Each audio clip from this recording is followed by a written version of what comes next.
So when they first landed on the moon, I'm very small. I was not even 3 years old, I guess. But as we continued to do landings, I got old enough that I remember. And I remember one night, I think it was on Denny Drive in New Albany, and there had been something on the television about the latest moon landing mission. And my dad took me out in the yard that night, and we looked up and you could see the moon. And he pointed and he said, "They're up there right now." And that was amazing to me, that I had seen on the movie the televised pictures of the astronauts running around, and to go out and see that in my night sky, in my backyard in New Albany, there's the same moon and they're up there right now. That was just thrilling to me. So I wanted to be an astronaut. All my early drawings were about the moon and astronauts and even Snoopy landing on the moon. And so when I learned that my eyes were nearsighted, I realized I could never be an astronaut. That was a tough one.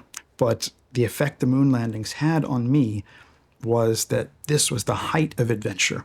And so in Tunisia, when I went on my Journey to Tatooine expedition to find the lost Star Wars filming locations, I had that feeling that I wanted from being an astronaut. So I did not expect that would happen, but that's how it worked out. My father introduced me to the hobby of model rocketry. So this is not just building a model of a rocket, it's building a flying model that has an engine in it. And you're launching this rocket with a recovery system on board using an electronic launch system.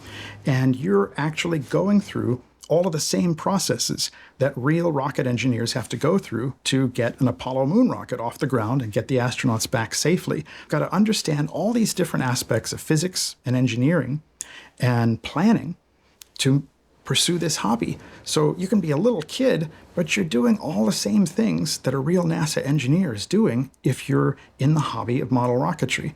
But you build and fly a model rocket, you have tasted the experience of what it's like to deal with aerospace challenges and feel the excitement and the reward and the risk of launching a rocket. It's for real.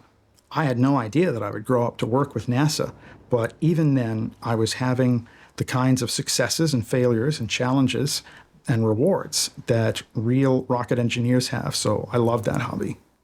The book that I most wanted to write was a history of the Apollo moon landings, because I thought that was the most amazing thing that had happened in my era. Apollo was about accomplishing the impossible.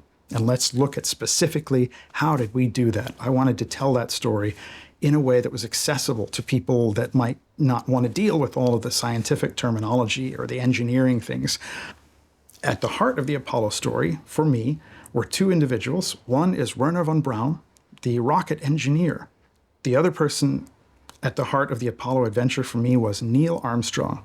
So I worked with the original people involved. I always went back to the original sources so that I could tell the story from as close to the beginning as possible. And with Apollo, I did the same thing. But Neil Armstrong was not somebody that you spoke to back in those days.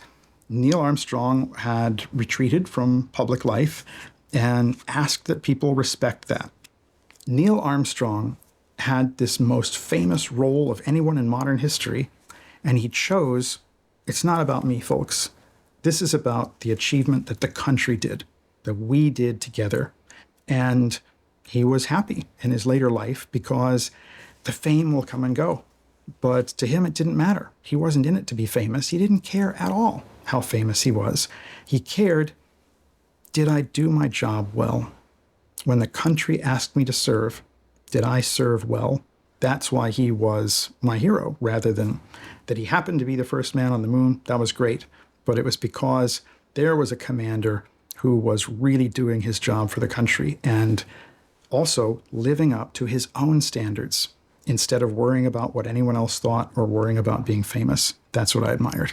And then after I had written the book, to my surprise, I get a letter from Neil Armstrong that he's written personally.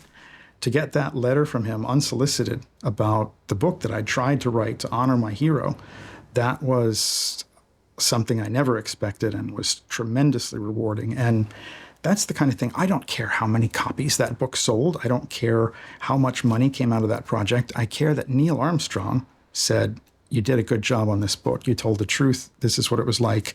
And I feel like you understood my role in what I was doing. To get that, that meant a lot. That meant a whole lot.